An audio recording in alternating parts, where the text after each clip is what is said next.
Josh Bell's coming back to town officially tonight with the 6:35 first pitch, and he'll do so somewhat triumphantly. Good morning to you. Good Friday morning. I'm Dan Kovacevic of DK Pittsburgh Sports. This is Daily Shot of Pirates. It comes your way bright and early every weekday if you're into football and or hockey. I also offer up daily shots of Steelers and Penguins right where you found this. Yeah, it's Pirates and Nats, and obviously not a whole heck of a lot of drama on either side as far as the teams go. But Bell will be back with 25 home runs, 80 RBIs, and a decent, for him, .252 average. He's having a good year, and believe me, I think the same thing you just did upon hearing those numbers, which is, that sure would look good in the Pirates lineup. Heck, he'd look like a world beater in the Pirates lineup just on the 25 homers and the 80 RBIs alone, but even the .252 average would look great in this lineup. And I'm going to repeat here, and I apologize in advance to those of you who've heard this from me for months now, but there's one trade that Ben Cherington's made since becoming the Pirates GM that I haven't been wild about. I didn't like the methodology, and I didn't like the results. And that's this one. I didn't like the methodology because it felt like the only one, really, that Cherington had no reason to make when he made it. That's the only one where I looked at it and said, he's just clearing out salary. And that's never, or I should say never, that's very, very rarely a good reason to make a trade in a non-cap league. It just doesn't make any sense. But more than that, I didn't like the return. I looked at what Will Crowe had done in AAA and in the majors, and I thought, this seems like a pretty ordinary guy who will probably end up in long relief. And guess what? Will Crowe has kind of looked like a pretty ordinary guy who will end up in long relief. Not even the most optimistic observer of this franchise who would have watched Crowe pitch this season would say, yeah, that guy is part of the future. You just wouldn't. You look at the guys who are pitching right now in the rotation, JT Brubaker, you can say that about. Bryce Wilson, I think you can say that about. Wilson and Crowe are actually a little similar. Neither of them wows you with their stuff, but Wilson gets results a lot more often than not, and Wilson basically just needs to find a way how to go deeper into games. Crowe's got a lot of different things to address, and he does not have exciting stuff. He's got 2 pitches, and everything else is just kind of an accent, and an ineffective accent at that. So no, the trade, as we're seeing it with our own eyeballs, has not been a good one.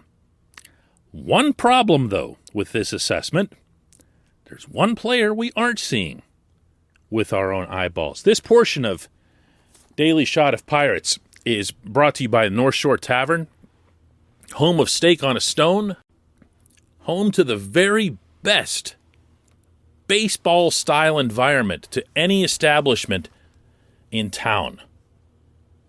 Loaded with Pirates memorabilia from front to back, floor to ceiling. Mike Sukic, the owner there, has collected this stuff himself and takes a lot of pride in it. And it's not just recent. It's not like somebody just went and decorated it with whatever they found on a 1-hour run through the Strip District. This is a lifetime worth of memorabilia that makes the place just a lot of fun, in addition to being a tremendous eating experience. Visit North Shore Tavern across Federal Street from PNC Park.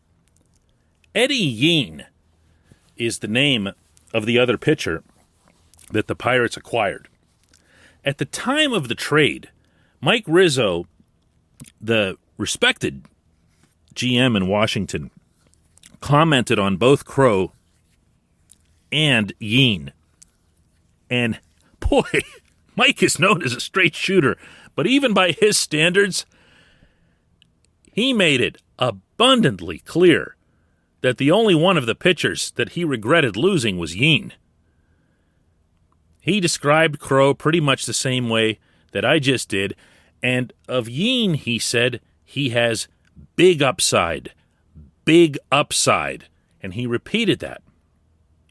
Talked about Yeen's really live arm, talked about his arsenal, talked about his character, talked about his makeup, and talked about the fact that Yeen's 19 years old, or at least he was at the time of the trade. Cherington said almost the same things. He wasn't about to insult Crow, but just from hearing Cherington, you could tell that the Pirates were most excited about getting Yeen. And here we are now, a year later, and away from our eyeballs, Yeen is pitching in low A for Bradenton, and he's doing okay. The first thing I'll say about his performance there is that he's a year and a half younger than the average age in that league, so that's to his credit. And his numbers have been pretty good. 5-2 record if you're into that sort of thing. A 1.33 whip, which is a little higher than it's been for him through the earlier portions of his career. Again, at much lower levels and closer to his age bracket. So he's pitching up in the age bracket. But that's not bad either. 20 games and 8 starts also looks good. 5.14 ERA doesn't look good. 68 strikeouts against 37 walks looks both good and then bad. You want to see him get a lot of Ks with a live arm. He's done that. He's averaging more than a strikeout per inning. He's also obviously not been great with the command. He has flashed that hot fastball that has everyone excited, routinely in the mid-90s, occasionally higher than that. When you watch him pitch down there, according to people who do that, he looks like he stands out. At that level, and once again, for his age, that's encouraging. But my goodness, he's a long ways off. Okay? He just is. And speaking only for myself here, I can't have it both ways in these trades or these analyses of these trades. I can't say to you on one hand that when the Pirates made the deal sending Starling Marte to the Diamondbacks and the pieces they got were teenagers, one of them's Leover Peguero, and I'm telling you, oh, it's great that they did this. The previous management never did this. They never went after high upside, high ceiling guys. And Peguero is now starting to look like a pretty big part of the future with how he's performed in Greensboro. I can't say that to you and then say, well, the Josh Bell trade is a total bomb because this Eddie Yeen's only 20 years old and he's going to be a long ways off. So I'm going to find a happy medium here and say that the trade so far is not all that exciting. Because it isn't, because Will Crow's not exciting and JB's having a really nice year for Washington. You know what? More than anything today, I'm looking forward to seeing the man. Got to know him as well as I've gotten to know any Pittsburgh athlete in recent years in his time in Pittsburgh, and it'll be nice just to have a chance to say hello and to see him swing at PNC Park all over again. There, how's that? When we come back, just one question.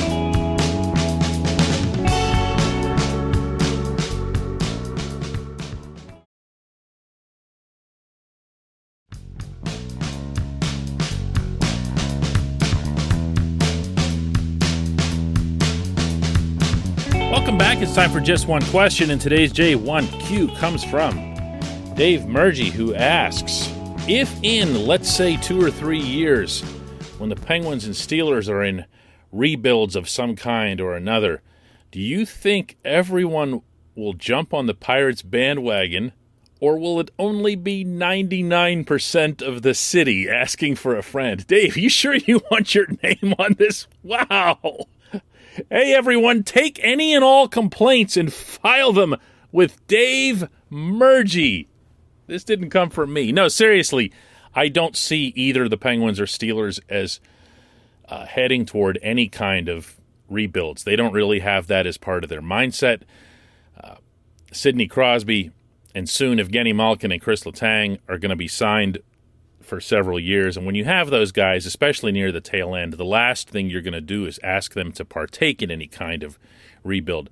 The Steelers, as you just might have heard, signed T.J. Watt yesterday to a record-setting contract that'll keep him in Pittsburgh for at least another 5 years.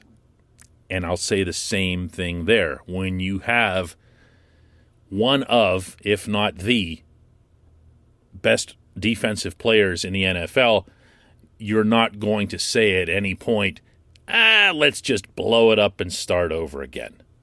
So I don't think that's going to happen. However, your point is appreciated, and I do believe always, not now, not having anything to do with the other two teams in town, that the Pirates are a latent, sleeping giant when it comes to filling that ballpark.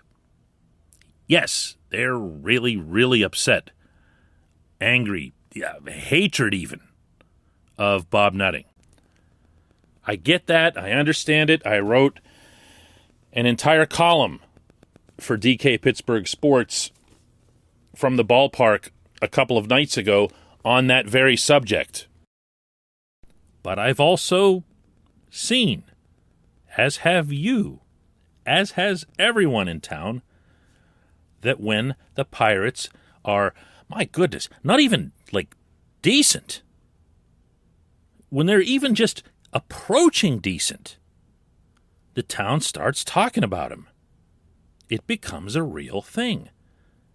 The Pirates aren't some expansion team. They're in their 135th year in Pittsburgh, in the National League. The feeling, the emotion that surrounds the Pirates goes back multiple generations.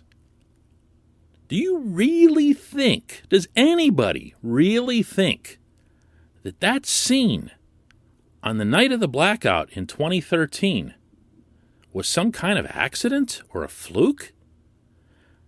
Does anyone really believe that either of the other, I'm going to have to whisper this part, that either of the other two teams in town could ever have a scene like that in Pittsburgh? Really? Really?